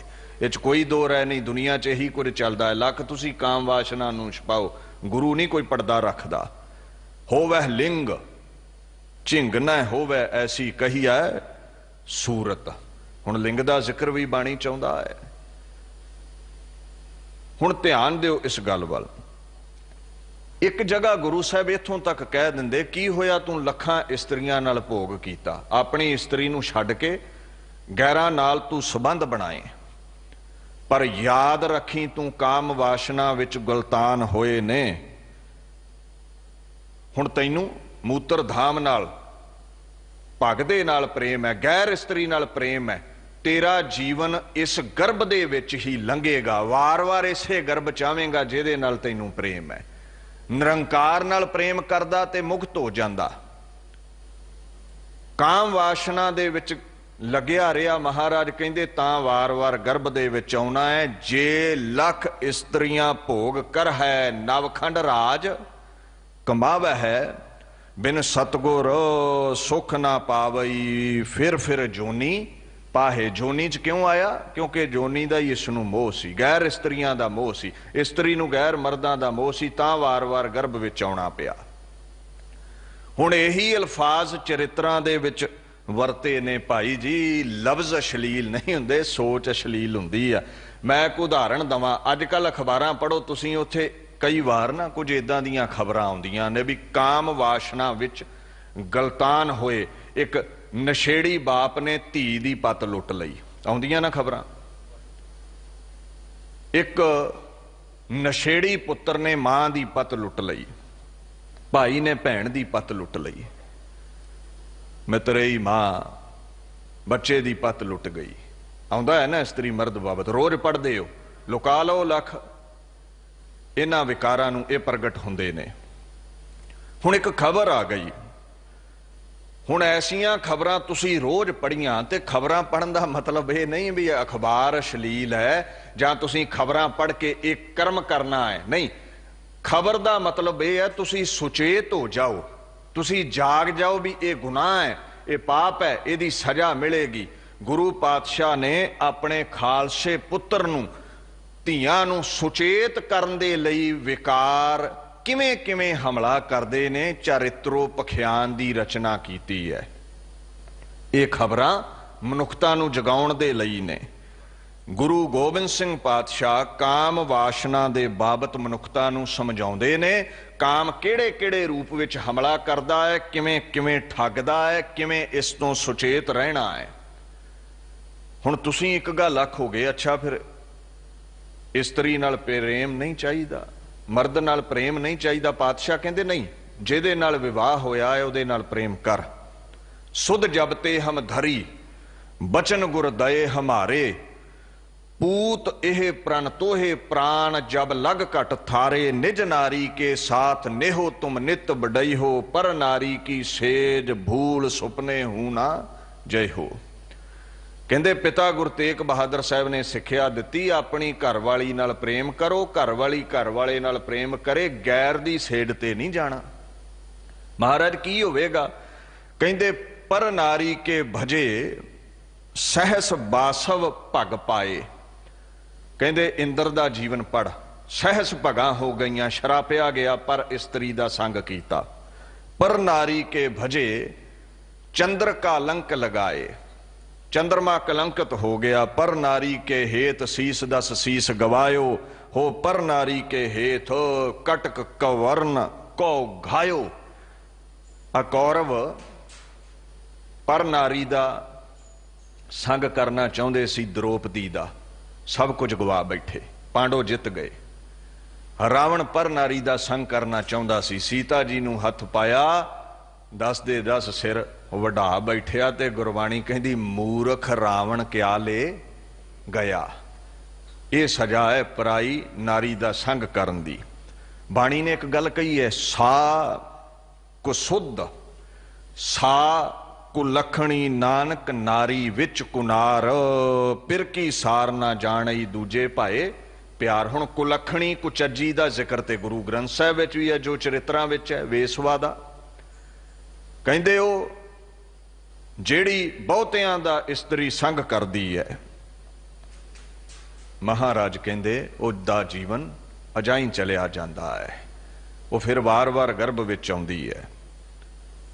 ਉਹ ਕੁਲੱਖਣੀ ਹੈ, ਉਹ ਸੁਹਾਗਣ ਨਹੀਂ ਹੈ, ਉਹਦੀ ਵਡਿਆਈ ਨਹੀਂ ਹੋਵੇਗੀ। ਇਦਾਂ ਹੀ ਇਨਸਾਨ ਨੂੰ, ਮਨੁੱਖ ਨੂੰ ਸਮਝਾਉਂਦਿਆਂ ਮਰਦ ਬਾਬਤ ਆਖਣ ਲੱਗੇ, ਪਰ ਧਨ ਪਰ ਦਾਰਾ ਪਰ ਹਰੀ, ਤਾਂ ਕੈ ਨਿਕਟ ਬਸੈ ਨਰ ਹਰੀ। ਕਹਿੰਦੇ ਜਿਹੜਾ ਪਰਾਏ ਧਨ ਵੱਲ ਨਹੀਂ ਵੇਂਦਾ, ਕਿਸੇ ਦਾ ਹੱਕ ਨਹੀਂ ਖਾਂਦਾ ਤੇ ਪਰਾਏ ਤਨ ਨੂੰ ਨਹੀਂ ਭੋਗਦਾ। ਜਿੱਥੇ ਪ੍ਰੇਮ ਹੈ, ਵਿਵਾਹ ਹੈ, ਉੱਥੇ ਸੰਗ ਕਰਨਾ ਜਾਇਜ਼। ਜਦੋਂ ਧੱਕੋ ਜ਼ੋਰੀ ਕਿਸੇ ਹੋਰ ਦਾ ਸੰਗ ਕਰਦਾ ਹੈ, ਕਹਿੰਦੇ ਉਹਦੇ ਨੇੜੇ ਨਰ ਹਰੀ ਨਹੀਂ ਵਸਦਾ, ਅਕਾਲ ਪੁਰਖ ਨਹੀਂ ਵਸਦਾ, ਉਹ ਤੋਂ ਦੂਰ ਹੋ ਜਾਂਦਾ ਹੈ। ਕਰਨ ਭਗਤ ਦਿਨ ਰਾਤ ਨਾ ਰਹਿਨੀ ਵਾਰੀਆ, ਨਾਰੀ ਪੁਰਖ ਪਿਆਰ ਪ੍ਰੇਮ ਸਿਗਾਰੀਆ, ਮਹਿਲਾ ਮੰਜ ਨਿਵਾਸ ਸ਼ਬਦ ਸਵਾਰੀਆ। ਮਹਾਰਾਜ ਗੁਰੂ ਗ੍ਰੰਥ ਸਾਹਿਬ ਕਹਿੰਦੇ ਨੇ, ਜਿਵੇਂ ਇਸਤਰੀ ਪਤੀ ਵਰਤਾ ਆਪਣੇ ਪਤੀ ਨਾਲ ਪ੍ਰੇਮ ਕਰਦੀ ਹੈ, ਪਤੀ ਆਪਣੀ ਇਸਤਰੀ ਨਾਲ ਪ੍ਰੇਮ ਕਰਦਾ ਹੈ, ਇਦਾਂ ਹੀ ਤੁਸੀਂ ਇੱਕ ਪਰਮਾਤਮਾ ਨਾਲ ਪ੍ਰੇਮ ਕਰਨਾ ਹੈ। ਦਵੈਸ਼ ਨਹੀਂ ਰੱਖਣੀ, ਕਿਸੇ ਹੋਰ ਨਾਲ ਪ੍ਰੇਮ ਨਹੀਂ ਕਰਨਾ, ਜੀਵਨ ਅਜਾਇਆ ਚਲਿਆ ਜਾਵੇਗਾ। ਸੋ ਇੱਥੇ ਮਹਾਰਾਜ ਨੇ ਪਤੀ ਵਰਤਾ ਹੋਣ ਦਾ ਧਰਮ ਕਿਵੇਂ ਨਿਭਾਉਣਾ ਹੈ ਤੇ ਕਿਵੇਂ ਮਰਦ ਨੇ ਆਪਣੀ ਇਸਤਰੀ ਪ੍ਰਤੀ ਜਤ ਸਤ ਰੱਖਣਾ ਹੈ, ਇਹਦੀ ਮਹਾਨਤਾ ਦਰਸਾਈ ਹੈ। ਔਰ ਨਾਲ ਇਹ ਵੀ ਕਹਿ ਦਿੱਤਾ, ਇਦਾਂ ਹੀ ਜੀਵ ਇਸਤਰੀ ਨੇ ਅਕਾਲ ਪੁਰਖ ਤੋਂ ਲਹਿਦਾ ਕਿਸੇ ਹੋਰ ਨੂੰ ਖਸਮ ਨਹੀਂ ਮੰਨਣਾ, ਧਿਆਉਣਾ ਨਹੀਂ ਹੈ। ਸੋ ਇਦਾਂ ਦੇ ਉਪਦੇਸ਼ ਗੁਰੂ ਗ੍ਰੰਥ ਸਾਹਿਬ ਵਿੱਚ ਵੀ ਨੇ, ਦਸਮ ਗ੍ਰੰਥ ਦੇ ਵਿੱਚ ਵੀ ਨੇ। ਹੁਣ ਆਪਣੇ ਖਾਲਸੇ ਪੁੱਤਰ ਨੂੰ ਪਾਤਸ਼ਾਹ ਕਾਮ ਦੇ ਵਿਸ਼ੇ ਤੇ ਵੀ ਸਮਝਾਉਂਦੇ ਨੇ। ਦੇਖੋ, ਜੇ ਲੋਭ ਮੋਹ ਹੰਕਾਰ ਦੇ ਵਿਸ਼ੇ ਦੇ ਸਮਝਾਉਣਾ ਹੈ ਤੇ ਉਹਨਾਂ ਵਿਸ਼ਿਆਂ ਤੇ ਗੱਲ ਕਰਨੀ ਪਵੇਗੀ। ਸੋ ਬੱਚਿਆਂ ਨੂੰ ਕਾਮ ਦੇ ਵਿਸ਼ੇ ਤੇ ਸਮਝਾਉਣਾ ਹੈ ਤੇ ਕਾਮ ਬਾਬਤ ਗੱਲ ਕਰਨੀ ਪੈਂਦੀ ਹੈ। ਸੋ ਗੁਰੂ ਪਾਤਸ਼ਾਹ ਨੇ ਐਸੀਆਂ ਕਹਾਣੀਆਂ ਲਿਖੀਆਂ ਨੇ ਸਾਨੂੰ ਸਮਝਾਉਣ ਦੇ ਲਈ। ਤੁਸੀਂ ਵਾਰ-ਵਾਰ ਜਦੋਂ ਵੀ ਬਾਣੀ ਗੁਰੂ ਗ੍ਰੰਥ ਸਾਹਿਬ ਦੀ ਪੜ੍ਹਦੇ ਹੋ ਤੁਹਾਨੂੰ ਇਦਾਂ ਦਾ ਬੜਾ ਕੁਝ ਨਜ਼ਰ ਹੀ ਆ ਜਾਂਦਾ ਹੈ। ਇੱਕ ਹੋਰ ਵੀ ਕਾਰਨ ਸੀ ਖਾਲਸੇ ਨੂੰ ਕਾਮ ਤੋਂ ਸੁਚੇਤ ਕਰਨ ਦਾ। ਦਿੱਲੀ ਦੇ ਤਖਤ ਉੱਪਰ ਔਰੰਗਜ਼ੇਬ ਬਾਦਸ਼ਾਹ ਬੈਠਾ ਹੈ। ਭਾਰਤ ਵਰਸ਼ ਦੇ ਵਿੱਚ ਹੋਰ ਵੀ ਛੋਟੇ-ਛੋਟੇ ਰਾਜੇ ਰਜਵਾੜੇ ਨੇ। ਰਾਜੇ ਲੋਕ ਬਹੁਤੇ ਅਯਾਸ਼ ਹੁੰਦੇ ਸਨ, ਕਾਮੀ ਹੁੰਦੇ ਸਨ, ਵਿਕਾਰੀ ਹੁੰਦੇ ਸਨ, ਨਸ਼ਾ ਕਰਦੇ ਸਨ, ਸ਼ਰਾਬ ਤੇ ਹੁਸਨ ਦੇ ਵਿੱਚ ਮਸਤ ਰਹਿੰਦੇ ਸਨ। ਸ਼ਰਾਬ ਤੇ ਹੁਸਨ ਉਹਨਾਂ ਦੀ ਕਮਜ਼ੋਰੀ ਸੀ। ਸੋ ਇੱਕ ਰਾਜ ਭਾਗ ਨੂੰ ਖਤਮ ਕਰਨ ਲਈ ਦੂਸਰਾ ਰਾਜਾ ਸੁੰਦਰ ਔਰਤਾਂ ਨੂੰ ਭੇਜਦਾ ਸੀ, ਇਸਤੇਮਾਲ ਕਰਦਾ ਸੀ, ਔਰ ਕਾਮੀ ਰਾਜੇ ਔਰਤਾਂ ਦੇ ਗੁਲਾਮ ਹੋ ਕੇ ਭੇਦ ਦੇ ਬੈਠਦੇ ਸਨ, ਸੂਹ ਦੇ ਬੈਠਦੇ ਸਨ। ਔਰ ਉਹ ਰਾਜਾ ਜਦੋਂ ਮੈਦਾਨੇ ਜੰਗ ਵਿੱਚ ਜਾਂਦਾ ਸੀ ਉਹਦੀ ਕਮਜ਼ੋਰੀ ਦੂਸਰੇ ਰਾਜੇ ਦੇ ਸਾਹਮਣੇ ਜ਼ਾਹਰ ਹੁੰਦੀ ਸੀ, ਮੈਦਾਨ ਹਾਰਦਾ ਸੀ, ਰਾਜ ਭਾਗ ਗਵਾ ਬੈਠਦਾ ਸੀ, ਜਾਨੀ ਨੁਕਸਾਨ ਵੀ ਕਈ ਵਾਰ ਹੋ ਜਾਂਦਾ ਸੀ। ਹੁਣ ਨਿਸ਼ਾਨੇ ਤੇ ਕੇਵਲ ਰਾਜਾ ਹੀ ਨਹੀਂ ਸੀ, ਵਜ਼ੀਰ ਵੀ ਸਨ, ਸਿਪਾਹੀ ਵੀ ਸਨ, ਕਿਉਂਕਿ ਹੁਸਨ ਸਭ ਫੌਜਾਂ ਦੀ ਕਮਜ਼ੋਰੀ ਰਿਹਾ ਹੈ। ਜਦੋਂ ਇੱਕ ਰਾਜਾ ਦੂਜੇ ਰਾਜੇ ਨੂੰ ਜਿੱਤਦਾ ਸੀ ਉਹਦੀਆਂ ਇਸਤਰੀਆਂ ਧੱਕੋ ਜ਼ੋਰੀ ਲਿਆ ਕੇ ਪਾਪ ਕਰਦਾ ਸੀ। ਪਰ ਇੱਕ ਖਾਲਸਾ ਰਾਜ ਨੂੰ ਤੁਸੀਂ ਵੇਖੋ, ਰਾਜਾ ਰਣਜੀਤ ਸਿੰਘ ਦਾ ਰਾਜ, ਕੋਈ ਵੀ ਮੁਗਲਾਂ ਕੋਲੋਂ ਜੰਗ ਜਿੱਤਿਆ ਹੈ, ਇਸਤਰੀ ਨੂੰ ਹੱਥ ਨਹੀਂ ਲਾਇਆ, ਸ਼ਾਨੋ ਸ਼ੌਕਤ ਨਾਲ ਘਰ ਪਹੁੰਚਾਇਆ ਗਿਆ ਹੈ। ਇਖਲਾਕ ਦੇ, ਕਰੈਕਟਰ ਦੇ ਸਿੱਖ ਉੱਚੇ ਸਨ। ਗੁਰੂ ਪਾਤਸ਼ਾਹ ਨੇ ਹੁਕਮ ਕੀਤਾ ਸੀ ਮੁਸੱਲੀ ਦਾ ਸੰਗ ਨਹੀਂ ਕਰਨਾ, ਗੈਰ ਇਸਤਰੀ ਨਾਲ ਧੱਕੋ ਜ਼ੋਰੀ ਨਹੀਂ ਕਰਨੀ। ਸੋ ਇਹ ਚਰਿੱਤਰ ਤਾਂ ਲਿਖੇ ਗਏ ਸਨ। ਇਸ ਗੱਲ ਦਾ ਖਿਆਲ ਰੱਖਿਓ, ਬੜੇ ਬੜੇ ਰਾਜੇ ਕਾਮ ਵਾਸ਼ਨਾ ਵਸ ਰਾਜ ਭਾਗ ਗਵਾ ਲੈਂਦੇ ਸੀ। ਕਲਗੀਧਰ ਕਹਿੰਦੇ ਮੇਰੇ ਖਾਲਸੇ ਨੇ ਰਾਜ ਕਰਨਾ ਏ, ਕਿਤੇ ਕਾਮ ਦਾ ਸ਼ਿਕਾਰ ਨਾ ਬਣ ਜਾਵੇ, ਕਿਤੇ ਹੋਰਾਂ ਰਾਜਿਆਂ ਵਾਂਗੂ ਗੈਰਾਂ ਦੀ ਪੱਤ ਨਾ ਲੁੱਟੇ। ਐਸਾ ਰਾਜ ਚਾਹੀਦਾ ਹੈ ਜਿਹਦੀਆਂ ਉਦਾਹਰਨਾਂ ਦੁਨੀਆ ਦੇ ਅੰਦਰ ਦਿੱਤੀਆਂ ਜਾਣ। ਤੇ ਹੋਇਆ ਵੀ ਐਸਾ, ਸਭ ਸੁਖਾਲੀ ਉਠੀਆਂ ਇਹੋ ਹੋਆ ਹਲੇਮੀ ਰਾਜ ਜੀਓ। ਰਾਜਾ ਰਣਜੀਤ ਸਿੰਘ ਦਾ, ਖਾਲਸੇ ਦਾ ਰਾਜ ਐਸਾ ਸੀ, ਸਾਰਿਆਂ ਹੀ ਸੁਖ ਮਾਣਿਆ, ਕਿਸੇ ਨਾਲ ਧੱਕੋ ਜ਼ੋਰੀ ਨਾ ਹੋਈ। ਸੋ ਯਾਦ ਰੱਖਿਓ, ਮਹਾਰਾਜ ਕਹਿੰਦੇ ਹੁਸਨ ਦੇ ਸ਼ਿਕਾਰ ਨਹੀਂ ਹੋਣਾ। ਅਗਰ ਸ਼ਿਕਾਰ ਹੋ ਗਏ ਜੀਵਨ ਅਜਾਈ ਜਾਵੇਗਾ। ਇਹਦਾ ਮਤਲਬ ਇਹ ਨਹੀਂ ਹੈ ਗੈਰ ਇਸਤਰੀ ਤੇ ਤੁਸੀਂ ਸ਼ੱਕ ਕਰਦੇ ਹੋ, ਡਾਊਟ ਕਰਦੇ ਹੋ, ਨਜ਼ਦੀਕ ਨਹੀਂ ਜਾਂਦੇ ਵੀ ਅਸੀਂ ਕਾਮ ਵਾਸ਼ਨਾ ਤੋਂ ਬਚਣਾ ਹੈ। ਇਹੀ ਸ਼ੱਕ ਦੀ ਨਜ਼ਰ ਨਾਲ ਤੁਸੀਂ ਘਰ ਵਾਲੀ ਨੂੰ ਵੇਖੋ, ਇਹ ਠੀਕ ਨਹੀਂ ਹੈ। ਗੈਰ ਨੂੰ ਗੈਰ ਸਮਝਣਾ ਹੈ, ਬਰਾਬਰ ਹੈ। ਭੈਣ ਆਖੋ ਛੋਟੀ ਹੈ, ਧੀ ਆਖੋ ਵੱਡੀ ਹੈ, ਮਾਤਾ ਆਖੋ, ਪਰ ਨਾਰੀ ਧੀ ਭੈਣ ਵਖਾਣਾ ਹੈ। ਏਕਾ ਨਾਰੀ ਜਤੀ ਹੋਏ, ਪਰ ਆਪਣੀ ਇਸਤਰੀ ਦੇ ਨਾਲ ਪ੍ਰੇਮ ਰੱਖੋ। ਕੁਝ ਐਸੀ ਸਿੱਖਿਆ ਹੈ, ਕੁਝ ਐਸਾ ਸਮਝਾਇਆ ਹੈ ਆਪਣੇ ਖਾਲਸੇ ਨੂੰ, ਆਪਣੇ ਖਾਲਸਾ ਪੰਥ ਨੂੰ ਸੁਚੇਤ ਕੀਤਾ ਕਲਗੀਧਰ ਨੇ ਵੀ ਕਾਮ ਦੇ ਇਹ ਟੋਏ ਨੇ, ਇਹਨਾਂ ਦੇ ਵਿੱਚ ਤੁਸੀਂ ਡਿੱਗਣਾ ਨਹੀਂ ਹੈ। ਔਰ ਯਾਦ ਰੱਖਿਓ, ਨਿਜ ਬਲ ਦੇ ਨਾਲ ਬਚਿਆ ਨਹੀਂ ਜਾ ਸਕਦਾ। ਜੇ ਤੁਸੀਂ ਆਖੋ ਨਾ ਮੈਂ ਨਹੀਂ ਡੋਲਾਂਗਾ, ਕਾਮ ਕ੍ਰੋਧ ਲੋਭ ਤੋਂ ਬਚਾਂਗਾ, ਇਹ ਬੜਾ ਮੁਸ਼ਕਲ ਹੈ। ਨਿਜ ਬਲ ਵਰਤੋ, ਪਰ ਪਰਮਾਤਮ ਬਲ ਦਾ ਆਸਰਾ ਲਓ। ਪਰਮਾਤਮਾ ਮੇਰਾ ਮਨ ਡੋਲ ਜਾਂਦਾ ਹੈ ਰੰਗ ਰੂਪ ਵੇਖ ਕੇ, ਮੈਂ ਗੈਰਾਂ ਦੀ ਮਾਇਆ ਵੇਖ ਕੇ ਭਟਕ ਜਾਂਦਾ ਹਾਂ, ਮੁਰਦਾਰ ਖਾਣ ਨੂੰ ਦਿਲ ਕਰਦਾ ਹੈ, ਕਿਸੇ ਦਾ ਹੱਕ ਮਾਰਨ ਨੂੰ ਦਿਲ ਕਰਦਾ ਹੈ, ਕਿਸੇ ਦਾ ਸਰੀਰ ਭੋਗਣ ਨੂੰ ਦਿਲ ਕਰਦਾ ਏ। ਇੰਨੀ ਕੁ ਪਕੜ ਮੇਰੀ ਮੇਰੇ ਮਨ ਤੇ ਬਣ ਜਾਵੇ, ਮੈਂ ਇੱਧਰ ਉੱਧਰ ਝਾਤ ਨਾ ਮਾਰਾਂ, ਬੁਰੀ ਨਜ਼ਰ ਨਾ ਪਾਵਾਂ। ਇਹ ਤੇਰੀ ਕਿਰਪਾ ਹੋਵੇ ਤੇ ਮਨ ਕਾਬੂ ਵਿੱਚ ਆਵੇਗਾ। ਇਹ ਹੈ ਅੰਦਰੂਨੀ ਹਮਲੇ ਜੋ ਕਾਮ ਕ੍ਰੋਧ ਲੋਭ ਮੋਹ ਹੰਕਾਰ ਮਨ ਤੇ ਕਰਦੇ ਨੇ, ਉਹਨਾਂ ਤੋਂ ਬਚਣ ਲਈ ਅਕਾਲ ਪੁਰਖ ਅੱਗੇ ਬੇਨਤੀ ਕੀ ਕਹਿਣਾ ਹੈ, ਹਮਰੀ ਕਰੋ ਹਾਥ ਦੇ ਰੱਛਾ। ਇਦਾਂ ਹੀ ਪ੍ਰਤੱਖ ਬਾਹਰੀ ਦੁਸ਼ਮਣਾਂ ਤੋਂ ਬਚਣ ਦੇ ਲਈ ਦੁੱਲਾ ਦੇਵੀ ਦੇ ਵਾਂਗੂ ਅਕਾਲ ਪੁਰਖ ਨੂੰ ਧਿਆਉਣਾ ਹੈ, ਤੇ ਤੁਹਾਡੀ ਉਸ ਦੇਵੀ ਦੀ ਨਿਆਈ ਮਦਦ ਕਰੇਗਾ। ਦੁਸ਼ਮਣਾਂ ਤੇ ਜਿੱਤ ਪ੍ਰਾਪਤ ਕਰੋਗੇ, ਤੁਹਾਡੇ ਜੀਵਨ ਵਿੱਚੋਂ ਗੁਲਾਮੀ ਦੇ ਸੰਗਲ ਕੱਟੇ ਜਾਣਗੇ।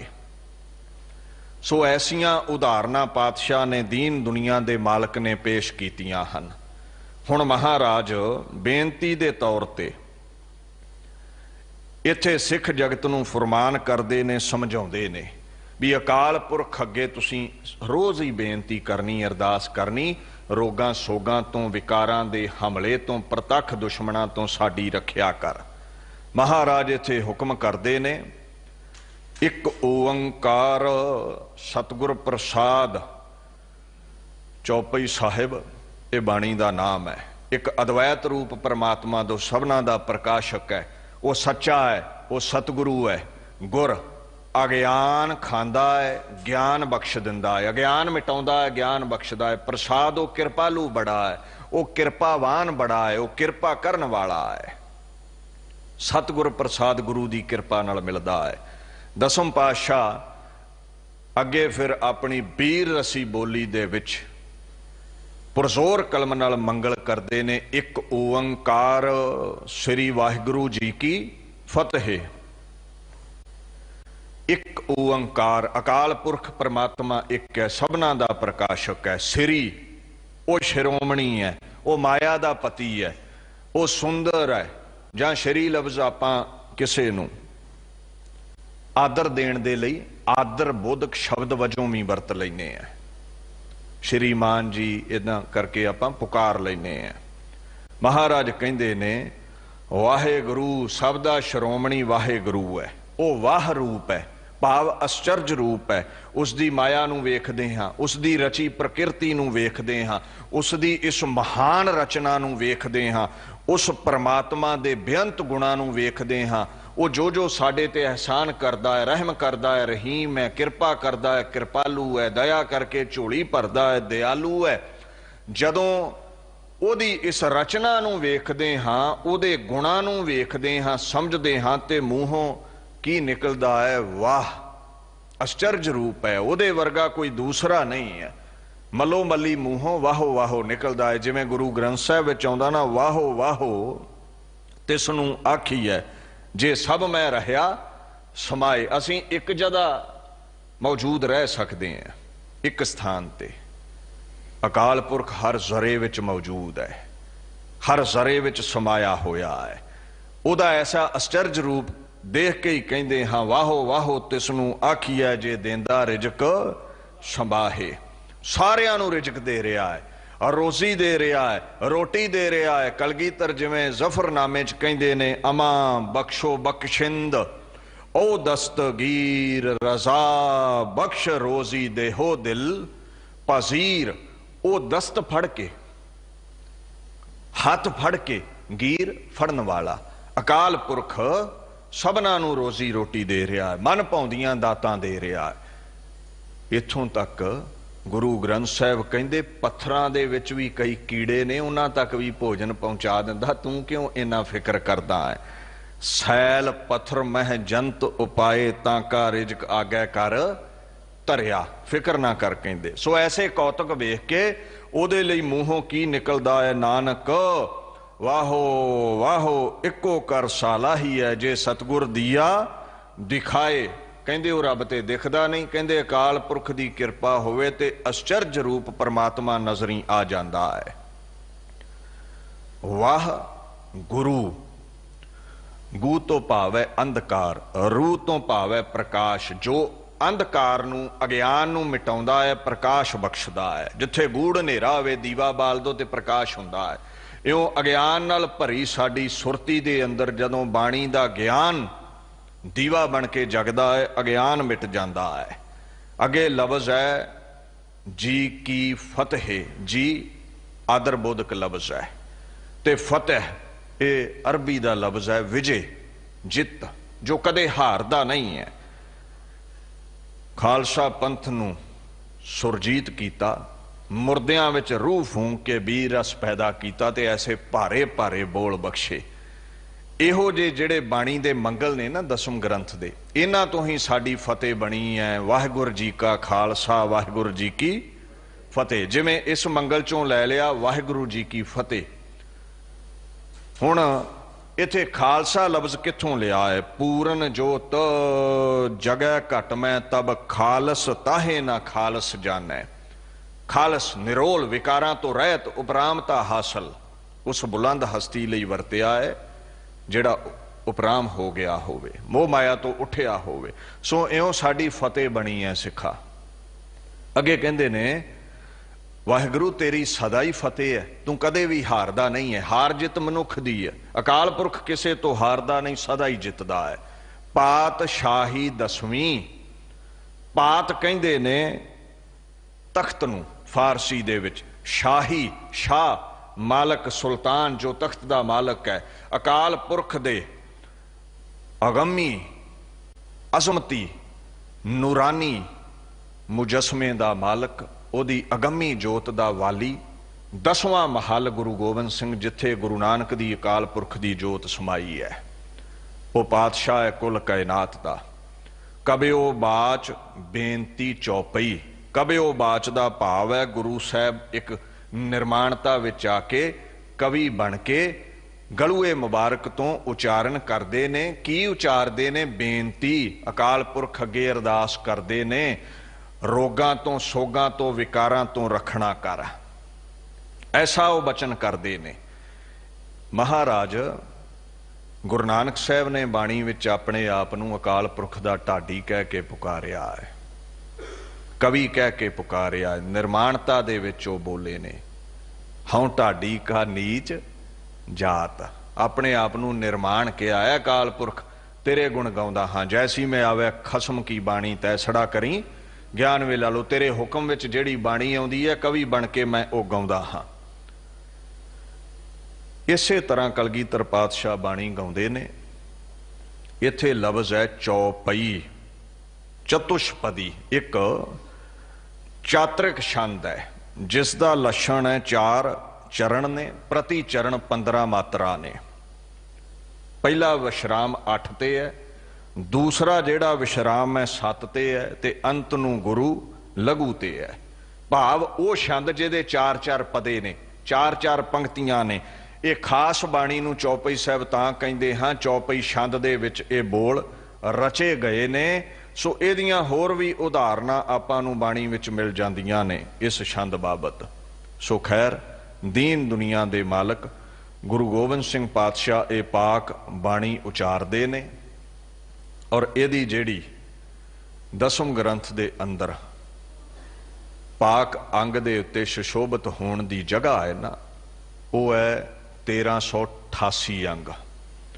ਸੋ ਇਹ ਪਾਕ ਬਾਣੀ ਰੱਖਿਆ ਦੇ ਲਈ ਹੈ। ਕੱਲ ਨੂੰ ਇਸ ਬਾਣੀ ਦੀ ਜੋ ਅਗੰਮੀ ਵਿਚਾਰ ਹੈ ਗੁਰੂ ਗੋਬਿੰਦ ਸਿੰਘ ਪਾਤਸ਼ਾਹ ਨੇ ਝੋਲੀ ਪਾਈ ਹੈ, ਉਸ ਦਾ ਆਗਾਜ਼ ਹੋਵੇਗਾ।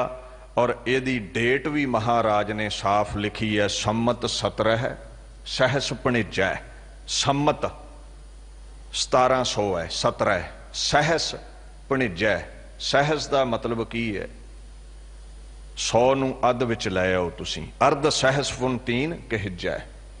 ਸੰਮਤ 1700 ਹੈ, ਅਰਧ ਸਹਿਸ 100 ਨੂੰ ਅੱਧ ਚ ਕਰ ਲਓ, 50 ਬਣ ਗਿਆ, 1750। ਭਾਦਰਵ ਸੁਦੀ ਅਸ਼ਟਮੀ ਰਵਵਾਰਾ, ਐਤਵਾਰ ਹੈ। ਭਾਦੋਂ ਸੁਦੀ ਅਸ਼ਟਮੀ ਹੈ, 8ਵੀਂ ਹੈ।